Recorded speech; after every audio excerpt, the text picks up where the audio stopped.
नमस्कार, आप देख रहे हैं TTN 24 न्यूज और मैं हूं आपके साथ मानवी ठाकुर। शुरुआत करते हैं आज की खास खबरों के साथ। कांग्रेस की लंबी लड़ाई लड़ने के बाद केंद्र सरकार ने जातिगत जनगणना कराने को तैयार हुई। ये कांग्रेस की जीत है। उक्त बातें राज्य के ग्रामीण विकास मंत्री दीपिका सिंह पांडे ने साहिबगंज जिला परिषद स्थित उत्सव बैंक्वेट हॉल में मंथन संगठन सृजन कार्यक्रम में शामिल होने के बाद पत्रकारों से कही।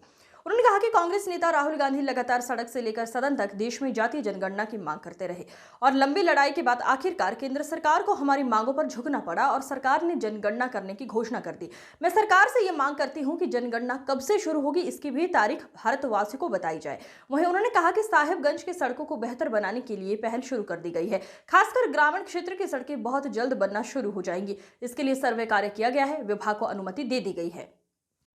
आज साहिबगंज के इस बैठक में आदरणीय खड़गे जी, आदरणीय वेणुगोपाल जी, प्रदेश के अध्यक्ष केशव महतो कमलेश जी, प्रदेश के प्रभारी के राजू जी के निर्देश के अनुरूप यहाँ पर संगठन सृजन के तहत कार्यक्रम किया गया। कांग्रेस पार्टी लोकतंत्र को बचाने के लिए मुहिम के तौर पर कार्यक्रम चला रही है। संगठन सृजन हमारे पार्टी का एक हिस्सा है, जहां हम अपने संगठन के मजबूत सिपाहियों को जिम्मेदारी दे रहे हैं, ताकत दे रहे हैं। इसके अलावा संविधान बचाओ का जो अभियान है उसको आगे बढ़ाते हुए पूरे 1 साल तक हमारा यह मुहिम शुरू हुआ है, जिसमें प्रदेश स्तर का पहला जो रैली है वो रांची के पुराने विधानसभा ग्राउंड में हो रहा है। 6 तारीख को हम लोगों के पार्टी के राष्ट्रीय अध्यक्ष आदरणीय खड़गे जी और संगठन के महासचिव वेणुगोपाल जी सम्मिलित होंगे। प्रदेश के सभी बड़े नेतागण, मंत्री, विधायक, संगठन के सभी वरीयगण और साथ ही साथ हर जिले से, हर प्रखंड से लोग सम्मिलित होंगे। कई सामाजिक संगठन आगे बढ़ करके आए हैं जो हम लोगों की इस रैली में, संविधान बचाओ रैली में सम्मिलित हुए हैं।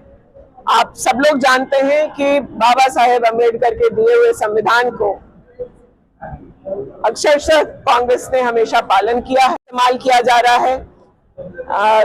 ईडी, सीबीआई कितना अविश्वसनीय हो गया है यह हम लोगों के सामने है। जो हमारे दलित भाई बहन हैं, वंचित पिछड़े लोग हैं, उन लोगों को जो आरक्षण मिलना चाहिए उस पर कटौती की जा रही है। और राज्य में भी कुछ बातें हैं, जैसे लैंड बैंक को खारिज करना या फिर जो सरना धर्म कोड की मांग हम लोग केंद्र से किए हैं, जिसको राज्य सरकार ने महागठबंधन के नेता मुख्यमंत्री हेमंत सोरेन जी के नेतृत्व में पारित करके केंद्र भेजा था, उसको भी विलंबित किया जा रहा है। तो इन सब मुद्दों पर एक ऐतिहासिक रैली रांची में होने जा रही है। वैसे ही कार्यक्रम अब हर जिला में और आगे फिर हम लोगों के जो प्रखंड और पंचायत बूथ के सिपाही हैं वो घर घर तक जाकर केंद्र सरकार की विफलताओं के बारे में और विशेष करके कैसे देश को कमजोर किया जा रहा है, इन बातों पर चर्चा करेंगे और देश के लिए जो जरूरी है इस लोकतंत्र को बचाने के लिए वो अपने संघर्ष को जारी रखेंगे। इसी क्रम में यहाँ ये बैठक थी और मैं प्रदेश कांग्रेस की तरफ से एक प्रतिनिधि बनकर के आप लोग के बीच में आप एक मंत्री हैं, सरकार में है। ये किसी व्यक्ति, किसी पार्टी और किसी सरकार का ही विषय नहीं है।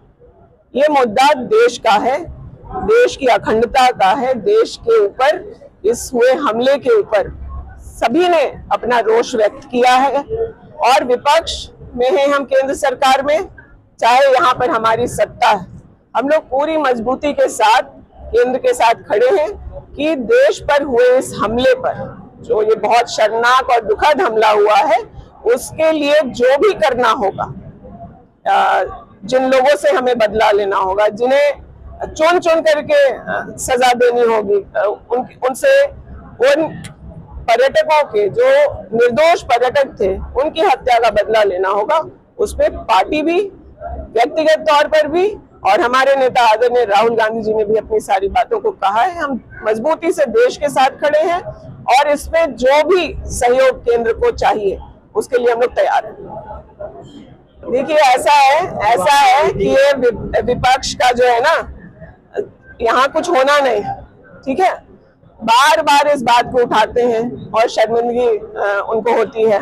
पहले बोले 1000 रुपया नहीं आएगा, 1000 रुपया भी आया, फिर बोले चुनाव तक आएगा, चुनाव तक ही नहीं, चुनाव के बाद भी महिलाओं के खाते में अब 1000 नहीं 2500 रुपया उनको सहयोग राशि के तौर पर, सम्मान राशि के तौर पर दिया जा रहा है। ये छोटी रकम आपको दिख सकती है, लेकिन इसका ग्रामीण अर्थव्यवस्था पर भी व्यापक असर पड़ना है। ये पैसा जो महिलाओं के खाते में आ रहा है, वो जहां इसको खर्च करनी है, उससे बच्चों की शिक्षा बेहतर होगी, स्वास्थ्य के बारे में वो ज्यादा कॉन्शियस होंगी, और साथ ही साथ जो ग्रामीण इलाकों में बाजार हाट है, वहां पर भी जरूरी खरीद से हमारे राज्य की अर्थव्यवस्था को मजबूती मिलेगी। ऐसी योजना को कभी कहीं किसी तरह से सरकार की तरफ से पीछे हटने वाली बात नहीं है। 5 दिन 10 दिन आगे पीछे हो सकता है, लेकिन महिलाओं को उनका यह अधिकार, और मैं कहती हूँ कि कांग्रेस के हिमाचल प्रदेश शासित राज्यों में, हिमाचल प्रदेश हो या कर्नाटका में हो, वहां 1500 रुपए 2000 रुपए दिए जा रहे हैं, और झारखंड में तो और बढ़ चढ़ करके हम लोगों ने महागठबंधन की सरकार में हेमंत सोरेन जी के नेतृत्व में 2500 रुपए देने का काम किया। तो ये भाजपा को जो महिलाओं का कुछ भला हो रहा है, उसको देख करके जो पेट दर्द हो रहा है, उसका अब उनके पास कोई इलाज नहीं है। ये योजना भी चालू रहेगी और झारखंड की महिलाएं सशक्त भी होंगी। ये जो जाति जनगणना को लेकर के केंद्र सरकार ने दिखाया है, तो इसे विपक्ष की जीत मान रहे हैं या भाजपा विपक्ष से मुद्दा छीनने का? देखिए, मैं ये मीडिया से ही सवाल करना चाहूंगी कि आपको क्या लगता है कि इस जातिगत जनगणना के लिए किसने संघर्ष किया? सदन से लेकर सड़क तक श्री राहुल गांधी जी के नेतृत्व